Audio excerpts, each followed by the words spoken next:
Hello friends, my name is Michelle Fondin and I'm the author of The Wheel of Healing with Ayurveda, an easy guide to a healthy lifestyle, and welcome to Ayurveda Answers.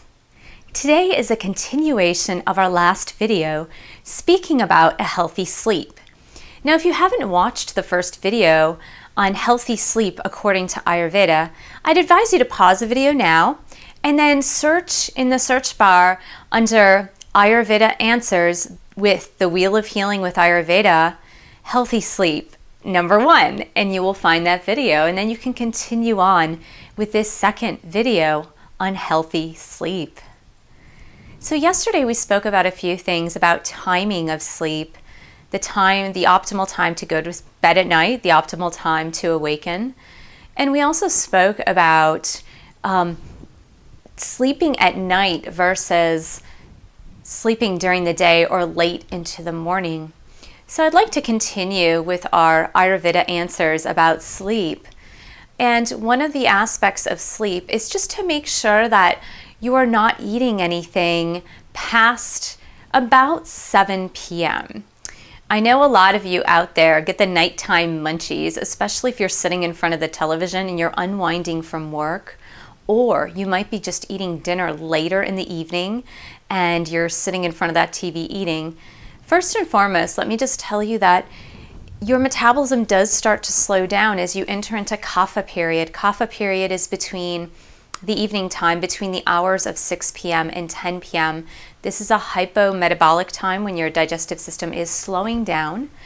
The second kapha time, of course, consequently happens 6 a.m. to 10 a.m. So your body, again, is in a hypometabolic state, which is a slowed down state. So you want to make sure that you're eating a very light dinner. Oftentimes, especially in the U.S., people tend to eat a heavier meal in the evenings. Ayurveda recommends that your heavier meal is during the noontime, lunchtime, which is really a difficult thing, I know, for many Americans, since the lunchtime at work tends to be so short. However, Ayurveda recommends a really light evening meal. So we're talking about soup, salad, sauteed veggies, and maybe a whole grain such as, whole wheat basmati rice. Make sure it's organic, quinoa, whole wheat couscous, whole wheat pasta in a very small quantity, a very small amount. So we're talking about 1 cup of grain or 2/3 cup, and with some sauteed veggies, some white fish, something very light, or just have a salad or some lentil soup is another good idea for the evening time meal. So you want that evening time meal to happen probably around the 6 to 7 o'clock hour. And then after your evening time meal, you're going to abstain from food for the rest of the evening. Now you can drink an herbal tea or something to that sort. A Vata type tea is very nice because it's a relaxing type tea. If you're a Vata, Pitta, or Kapha, you can enjoy a Vata evening tea. Another evening tea would be chamomile. That's another one.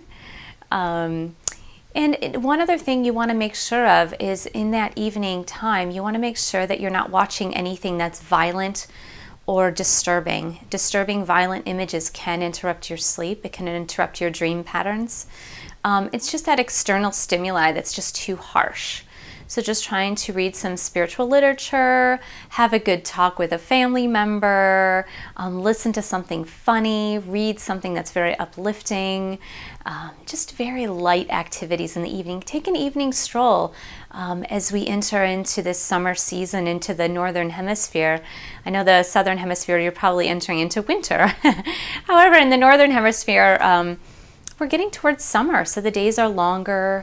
Really take the opportunity to get outside, take a nice leisurely stroll in the evening. You could even do a little bit of meditation just prior to dinner. Really enjoying the moment before you settle down to get into sleep. Now, one other thing I want to speak to you about in having a healthy sleep is the stimuli that is present inside of your bedroom. Many people are really sensitive to the electromagnetic activity that is happening with the devices that we tend to keep on or plugged in and around the bed. If you're one of those people that are really sensitive to this type of energy, I would highly recommend no TVs in the bedroom. I don't recommend that at all. No TV in the bedroom, guys. Not only does it interrupt your sleep, I know many people that fall asleep with the television on, and that flickering light really does mess up with your chemicals.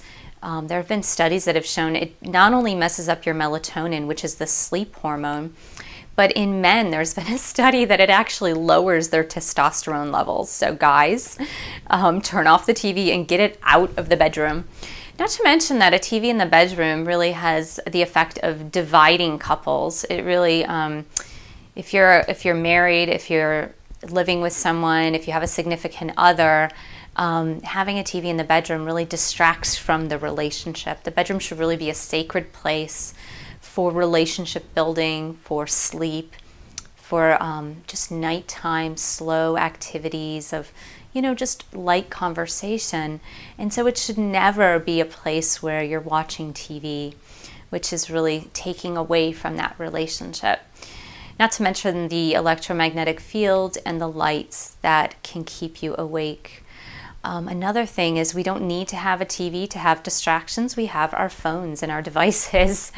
Another thing is to make sure that you're not reading your phone. You're not looking at your phone late into the evening, late into the night.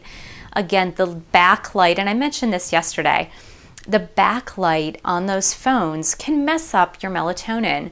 So the light's sending signals to your brain, telling your brain that it's daytime. And so if you're not in fact feeling tired, that's part of the reason, is because it is messing with your melatonin levels. And so there should be a time when you disconnect from all media. There is a time when you should disconnect from all of your devices, and you can set that time, whatever time is appropriate for you. But I would suggest that it would be about 1 hour before bedtime, that you just disconnect. Now, if there are some special shows that you like to watch in the evening time, DVR them.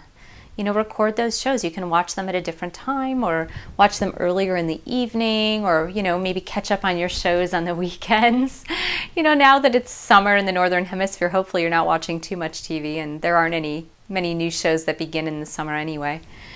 Another thing is make sure you're not taking in any alcoholic beverages. And now I'm not speaking about people that have alcohol addictions or problems. If you do, I would highly recommend that you really get some help, get some counseling. There are many meetings around Celebrate Recovery and AA that you can always go to if you feel that you have a drinking problem.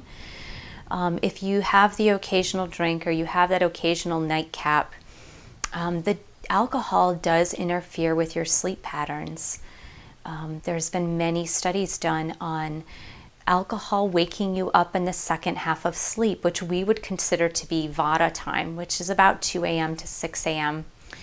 And so it'll knock you out. Yes, indeed. Alcohol will knock you out, but it will bring about wakefulness in that second half of sleep, which is not good because you're supposed to be sleeping at that time too.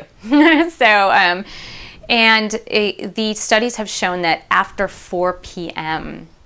So, in my opinion, just give it up altogether. Go for the herbal teas. It's much healthier for you anyway in the long run.